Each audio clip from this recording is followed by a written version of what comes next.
సమూయేలు రెండవ గ్రంథము 12వ అధ్యాయము. కావున యెహోవా నాతానును దావీదునొద్దకు పంపెను. అతడు వచ్చి దావీదుతో ఇట్లనెను, ఒకానొక పట్టణమందు ఇద్దరు మనుష్యులు ఉండిరి. ఒకడు ఐశ్వర్యవంతుడు, ఒకడు దరిద్రుడు. ఐశ్వర్యవంతునికి విస్తారమైన గొర్రెలను గొడ్లును కలిగియుండెను. అయితే ఆ దరిద్రునికి తాను కొనుక్కొనిన ఒక చిన్న ఆడు గొర్రెపిల్ల తప్ప ఏమీ లేకపోయెను. వాడు దానిని పెంచుకొనుచుండగా అది వాని యొద్దను వాని బిడ్డల యొద్దను ఉండి పెరిగి వాని చేతి ముద్దలు తినుచు వాని గిన్నెలోనిది త్రాగుచు వాని కౌగిట పండుకొనుచు వానికి కుమార్తె వలె ఉండెను. అట్లుండగా మార్గస్థుడొకడు ఐశ్వర్యవంతుని యొద్దకు వచ్చెను.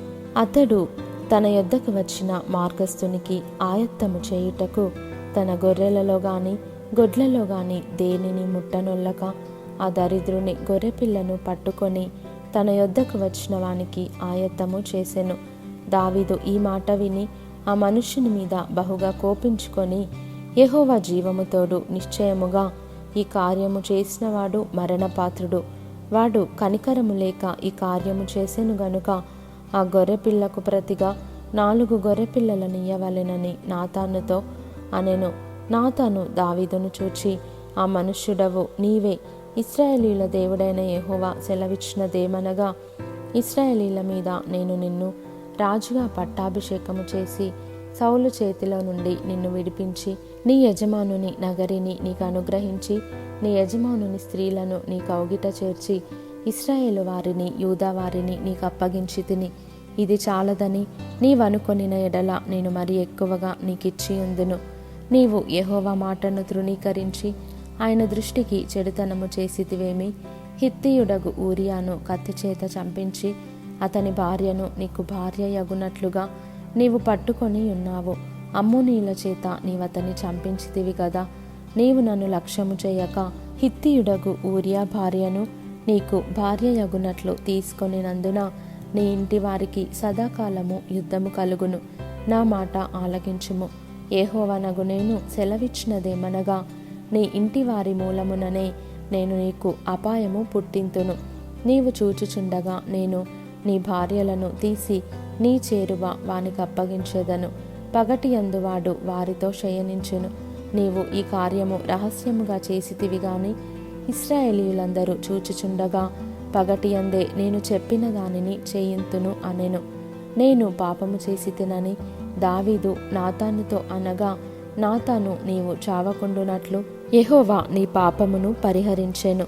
అయితే ఈ కార్యము వలన యెహోవాను దూషించుటకు ఆయన శత్రువులకు నీవు గొప్ప హేతువు కలుగజేసితివి గనుక నీకు పుట్టిన బిడ్డ నిశ్చయముగా చచ్చునని దావీదుతో చెప్పి తన ఇంటికి వెళ్ళెను. యెహోవా ఊరియా భార్య దావీదునకు కనిన బిడ్డను మొత్తినందున అది బహు జబ్బు పడెను. దావీదు ఉపవాసముండి లోపలికి పోయి రాత్రి అంతయు నేలపడియుండి బిడ్డ కొరకు దేవుని బతిమాలగా ఇంటిలో ఎన్నికయైన వారు లేచి అతనిని నేల నుండి లేవనెత్తుటకు వచ్చిరి గాని అతడు సమ్మతింపక వారితో కూడా భోజనము చేయక ఉండెను. 7వ దినమున బిడ్డ చావగా బిడ్డ ప్రాణముతో ఉండగా మేము అతనితో మాటలాడినప్పుడు అతడు మా మాటలు వినకయుండెను.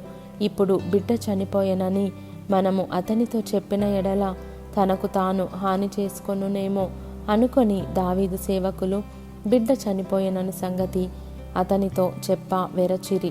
అయితే దావీదు తన సేవకులు గుసగుసలాడుట చూచి బిడ్డ చనిపోయెనని సంగతి గ్రహించి, బిడ్డ చనిపోయెనా అని తన సేవకులను అడుగగా వారు చనిపోయెననిరి. అప్పుడు దావీదు నేల నుండి లేచి స్నానము చేసి తైలము పూసుకొని వేరు వస్త్రములు ధరించి యెహోవా మందిరములో ప్రవేశించి మ్రొక్కి తన ఇంటికి తిరిగి వచ్చి భోజనము తెమ్మనగా వారు వడ్డించిరి. అప్పుడు అతడు భోజనము చేసెను. అతని సేవకులు బిడ్డ జీవముతో ఉండగా ఉపవాసముండి దాని కొరకు ఏడ్చుచుంటివి గాని అది మరణమైనప్పుడు లేచి భోజనము చేసితివి. నీవిలాగున చేయుట ఏమని దావీదును అడుగగా అతడు, బిడ్డ ప్రాణముతో ఉన్నప్పుడు దేవుడు నా యందు కనికరించి వాని బ్రతికించునేమో అనుకొని నేను ఉపవాసముండి ఏడ్చుచుంటిని. ఇప్పుడు చనిపోయెను గనుక నేనెందుకు ఉపవాసముండవలెను? వానిని తిరిగి రప్పించగలనా? నేను వాని యొద్దకు పోవుదును గాని వాడు నా యొద్దకు మరల రాడని వారితో చెప్పెను. తరువాత దావీదు తన భార్య అయిన బత్షెబను ఓదార్చి ఆమె యొద్దకు పోయి ఆమెను కూడగా ఆమె యొక్క కుమారుని కనెను. దావీదు అతనికి సొలొమోను అని పేరు పెట్టెను. యెహోవా అతనిని ప్రేమించి నాతాను అను ప్రవక్తను పంపగా అతడు యెహోవా ఆజ్ఞను బట్టి యెదీద్యా అని అతనికి పేరు పెట్టెను. యోవాబు రబ్బా అను అమ్మోనీయుల పట్టణము మీద యుద్ధము చేసి రాజనగరిని పట్టుకొనెను. దావీదునొద్దకు అతడు దూతలను పంపి, నేను రబ్బా మీద యుద్ధము చేసి జలముల మీది పట్టణమును పట్టుకొంటిని. నేను పట్టణమును పట్టుకొని నా పేరు దానికి పెట్టకుండునట్లు మిగిలిన దండువారిని సమకూర్చి నీవు పట్టణమును పట్టుకొనవలెనని వర్తమానము చేయగా, దావీదు యోధులను సమకూర్చి రబ్బాకు వచ్చి దాని మీద యుద్ధము చేసి దానిని పట్టుకొని వారి రాజు కిరీటమును అతని తల మీద నుండి తీయించగా అది దావీదు తల మీద పెట్టబడెను. అది విలువగల రత్నములు చెక్కినదై 2 బంగారు మణుగులంతా ఎత్తుండెను. మరియు అతడు పట్టణములో నుండి బహు విస్తారమైన దోపుడు సొమ్ము పట్టుకొని పోయెను.